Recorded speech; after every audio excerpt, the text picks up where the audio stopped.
अपने खुद के चार्ट्स के बेड़े पर। जी हाँ, उन चार्ट्स पर जो कि आपका अपना यूनिवर्स है। हर व्यक्ति, हर ट्रेडर का अपना एक ग्रुप होता है। कुछ लोग 200 शेयर ट्रैक कर रहे होते हैं, तो कुछ लोग मुट्ठी भर, दर्जन भर, 2 दर्जन शेयर ट्रैक करते हैं, तो कुछ लोग सैकड़ों शेयर्स प्रतिदिन देखते हैं। मैं प्रतिदिन लगभग 600 चार्ट्स देखता हूं।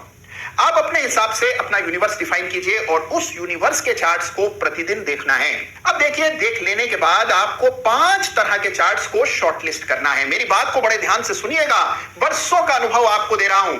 5 तरह के चार्ट्स को अपने पूरे यूनिवर्स में से चुन करके निकाल लीजिए। कौन से हैं ये 5 तरह के चार्ट्स, जानिए। सबसे पहले वो चार्ट्स जिनमें कोई पैटर्न बनता हुआ नजर आ रहा हो, चाहे असेंडिंग ट्रायंगल हो, कप विद हैंडल हो, कोई भी इंपॉर्टेंट पैटर्न अगर आपके चार्ट पर विकसित हो रहा है या बन रहा है, बन चुका है, तो उन चार्ट्स को अलग कर लीजिए। जिन चार्ट पर कोई रेजिस्टेंस के करीब प्राइस ट्रेड कर रहा है और कभी भी रेजिस्टेंस का ब्रेकआउट हो सकता है, उन चार्ट्स को भी अलग कर लेना है। तीसरे वो चार्ट्स जिनमें कोई ना कोई खबर आने की उम्मीद या अपेक्षा आपको है।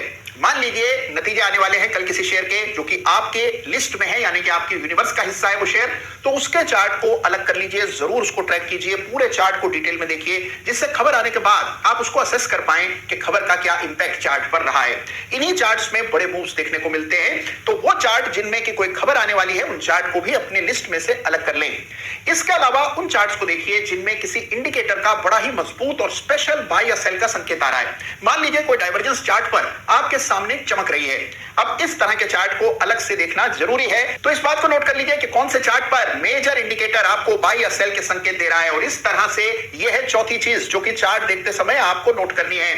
और पांचवी और सबसे इंपॉर्टेंट चीज है असाधारण वॉल्यूम गतिविधि। जी हां, किसी भी शेयर में अगर आपको एक्स्ट्राऑर्डिनरी वॉल्यूम देखने को मिल रहा है, तो उसकी कई सारी वजह हो सकती हैं।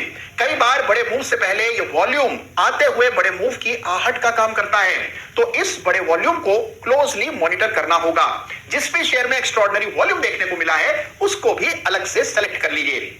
इस तरह इन 5 चीजों के आधार पर आप उन शेयर्स को चुन लेंगे जिन पर आपको अगले दिन निगाह रखनी। तो देखिए,